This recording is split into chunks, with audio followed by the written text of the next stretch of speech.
sí, la pregunta de qué es un autor o qué es un escritor, ¿no? Que es una cosa que yo me pregunto mucho. Digo, bueno, hay autores cuando estamos hablando de 10, 12 libros que han tenido que enfrentarse al acto de domar un libro nuevo. Y yo venía de publicar 3 libros, entre ellos 2 novelas, que eran especialmente áridas y duras, ¿no? De contar y polvorosas, polvorientas, quiero decir, vamos, llenas de un entorno hostil.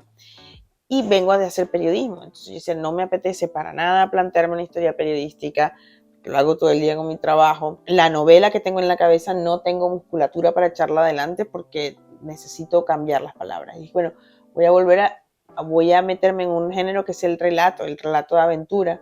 Incluso tiene algo de fábula también, ¿no? No lo quería plantear, jamás lo planteé como una novela ni como un poemario porque me parecen cosas muy serias, pero fue básicamente un punto de inflexión para meterme en sitios donde antes no me había metido, ¿no? Y donde me apetecía. Uno de ellos era el mar y la literatura de aventura.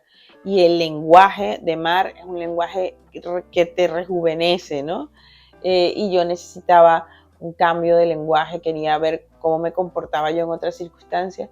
Y es cierto que tengo la misma tendencia a producir imágenes exageradas, un poco hiperbólicas, pero esta vez en un universo menos hostil, ¿no? Y menos funesto que mis novelas que tienden a ser tragedias siempre. Sí, es el libro más personal que he escrito porque es mi fascinación ante el mar. De alguna manera, el trabajo periodístico me permitió acompañar a Arturo Pérez Reverte en una navegación para contar cómo navega un escritor, ¿no? Y por supuesto fue un hallazgo porque fue realmente llegar al mar, conocer el lenguaje de mar. Y a raíz de ahí yo empecé a leer y a recuperar literatura de aventuras y de mar, y empecé a ir muchísimo a Mallorca y a Canarias, ¿no? Y empecé a desarrollar un interés infantil por cada isla a la que iba, ¿no? Si iba a Venecia, quería ir a ver la isla, que fue leprosorio, que fue cementerio. Entonces empecé a desarrollar una fascinación casi de niño con el hallazgo de la isla y con todos los elementos afectivos que yo fui planteándome en cada uno de ellos, ¿no? El libro está lleno de criaturas mitológicas y monstruos que son metáforas y alegorías de muchas otras cosas, ¿no? Tristán es uno de ellos, ¿no? Tristán es el forastero, ¿no? El que nadie quiere, el intruso, el raro, ¿no? Y en ese libro siempre está muy presente, ¿no? La idea de que hay alguien que ha sido castigado por una pena de amor, por un dios, vamos, como la mitología griega, pero ocurren en el presente, ¿no? Esos castigos y estas transformaciones, todas estas metamorfosis que ocurren. Estamos demasiado sujetos a lo concreto, a aquello que no dé lugar a interpretación ni a confusiones. Intentamos ser lo más claro cuando hablamos, evitamos las metáforas porque son complejas, confusas y dan pie al malentendido. Y este libro está lleno de malentendidos y toda la literatura clásica propone y plantea hoy cosas que no sé yo si serían aceptables. Si considerar la idea de, por ejemplo, Medusa, ¿no? o incluso figuras como Medea no estarían hoy vistas como censurables, ¿no? Y apedreables, incluso perseguibles y juzgables, ¿no? Porque ¿cómo es posible? Toda esa posibilidad que te ofrecía la fantasía ha quedado aparcada por un mundo muy concreto, muy autorreferencial.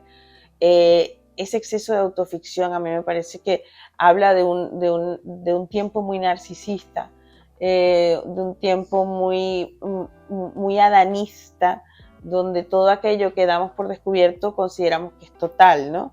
Que es una experiencia totalizante, como bueno, ha habido culturas que han hecho esto mucho antes y quizás convendría retomar que el mundo no es inédito. Entonces, creo que eso ha permeado muchísimo en mucha producción, sobre todo en la narrativa, en la novela. La novela a mí se me ha vuelto un poco extenuante, incluso en mí, no como lectora, sino en mi trabajo como periodista, comienzo a notar una tendencia muy clara de novelas con propósito, novelas militantes en causas, novelas muy declamatorias, ¿no? Muy militantes, esa es la palabra. Un militante de mí mismo o de yo, me conmigo, o de causas, ¿no?, que están muy en boga y quizás todavía no son conscientes de que hace 2 o 3 siglos venimos hablando de lo mismo. Sería peligroso si se quemaran todas las bibliotecas del mundo o si reescribiéramos todos los libros del mundo. Sería peligroso que nada más existiese un tipo de novela intimista si de pronto se borraran todas las páginas de los libros de Salgari o todas las páginas de los libros de Stevenson o todas las páginas de Víctor Hugo o todas las páginas de Pérez Reverte o de Javier María.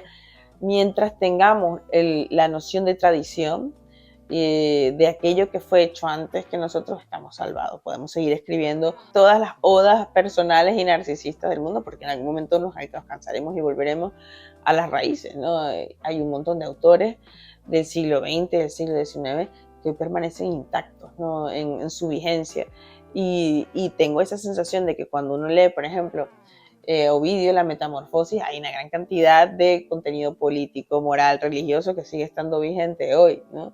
Incluso, no sé, Sinbad el Marino, o es que todo tiene un punto alegórico, y la literatura fantástica y de aventura ha sido mal entendida, creo yo, como literatura juvenil, como si eso fuera una literatura menor, y no creo. Hay una literatura de aventuras tremendamente clara, ¿no?, en las ideas del bien y el mal, de la transformación, y el mar es el lugar donde se gestan mejor esas historias. Ya lo probé y no conseguí los efectos deseados. Es decir, yo estaba buscando modular un poco un lenguaje menos fuerte, menos cruel, no, lo que hice fue darle más herramientas. O sea, lo que hice fue alborotar un poco más el lenguaje, ¿no? Y de hecho tengo que frenarlo, porque una novela no es un ejercicio de estilo. En La Isla del Dr. Schubert, aunque hay una historia, me demoré mucho más en el lenguaje. Y sí se me ha desatado una brutalidad bastante más sofisticada. Estoy empezando la siguiente, y yo dije, ay, no funcionó. Pero es que me gusta mucho, porque claro, además vengo de leer todos los relatos de mar, y claro, ahí la crueldad de los piratas es maravillosa, ¿no? Hay 2 personajes que me encantan de La Isla del Dr. Schubert, que es Juana de Quermor. O sea, bueno, yo la puse como Juana Quermor, como el homenaje, el guiño, ¿no? Hay como, que es la de Soberbio Orinoco, de Julio Verne, pero la mezclé y la puse a trabajar con una pirata que supuestamente existió, que era Juana la Flota Negra, que mataba franceses, porque los franceses habían matado a su marido, ¿no?, que era un mercenario. Y claro, las 2 son divertidísimas, ¿no?, porque no tienen absolutamente ningún decoro. Por ejemplo, Juana la Flota Negra se emborracha cuando bebe whisky de Malta y le pega, ¿no?, al amante marino, hasta lo azota para ser más cruel, ¿no? Entonces, todas estas cosas, ¿no?, estos comportamientos bárbaros, me pareció maravilloso meterlos, ¿no?, en los sitios, y me parece divertidísimo. Amo a las Juanas y las Flutaneras, que son unas desgraciadas, ¿no?, y son torpes como los malos, y les pasa de todo por lo torpes que son y por lo brutas que son. Que hay libros que fueron muy importantes, ¿no? O sea, La Isla del Dr. Moreau, pero fue mucho más importante, por ejemplo, el descubrimiento de George Darrell. Yo no conocía a George Darrell, ni al humor gigante que tenía. Cualquier libro de George Darrell que te ríes y es una cosa que no tiene ningún sentido, la cerda que lleva el collar de perlas, cosas así, ¿no?, que me parecieron tremendas. Luego, Borges, recuperé los bestiarios de Borges, tanto el bestiario de Bioy Casares, que escribía con Bioy, como uno mucho más pequeñito que él hace por su cuenta, que me pareció prodigioso. Volví a la Ilíada y a la Odisea, y como volví a ellas, dije, voy a usarlas en una edición que no haya trabajado antes. Desde las de Cátedra aparcadas, hice las de Blackie. Y me divertí un montón con la Odisea de Blackie, porque yo no conocía la traducción del inglés que le gustaba a Borges. Me resultó tan incómoda que me pareció divertida. Me gustó mucho esa edición de Blackie de la Odisea, que es un clásico, pero la Odisea tiene mucho de aventura. Hay un libro que me encantó y me reí muchísimo leyéndolo, Todos los faros del mundo. Una edición que es una recopilación de faros realmente, o sea, es como cartas náuticas, leí un montón, entre varios libros y varias cosas. Hay el Atlas de los exploradores del mundo, que me parece una cosa bellísima también. Humboldt, estuve leyendo El viaje a las regiones equinocciales, leí El soberbio Orinoco de Verne, que no lo conocía, Línea de sombra, que es un libro que a mí no me importa volverme a leer por 4, 5, 6, 7, 8 veces. La carta esférica, seguro Pérez Reverte. El pintor de batallas, porque me apetecía un montón, era una buena excusa, aunque no necesariamente vaya por ahí, pero de hallazgos, Darrell y Stevenson fueron como, ¿cómo yo he podido vivir sin leer a esta gente? Una autora de Lumen que se llama Alia Trabuco, yo no la conocía, no, y leí Limpia y me pareció una absoluta obra maestra. Pocos elementos bien utilizados, me pareció maravillosa. Y aunque no es, como todo, también la realidad te concede decepciones. Por ejemplo, para La isla del Dr. Schubert recuperé mucha literatura erótica, o que yo considerara que volví sobre la llama azul, la llama doble, perdón, de Octavio Paz, es un librazo, pero me puse a leer a la del marido, El diario del marido, esta novela, esta escritora, perdón, esta ensayista y poeta, Lydia Carson, La belleza del marido. Fui corriendo a La belleza del marido a buscar y me pareció una mujer simple y fría, ¿no? Comparada con Octavio Paz, ese tipo de cosas, pero bueno, también son hallazgos que están ahí. Pero el hallazgo más reciente que tengo es el nuevo de Ray Loriga, el de Todo verano es un final, porque bueno, yo como lectora de Loriga y de conocer todos sus libros, cada vez veo un Ray Loriga más maduro, ¿no? Y que me habla a mí como lectora más claramente, ¿no? Y ese libro me conmovió muchísimo, el de Último verano es un final. Dentro de los hallazgos recientes, que no son tan recientes, otra luz fue Olga Merino, tanto con La forastera como el de 5 inviernos, ¿no?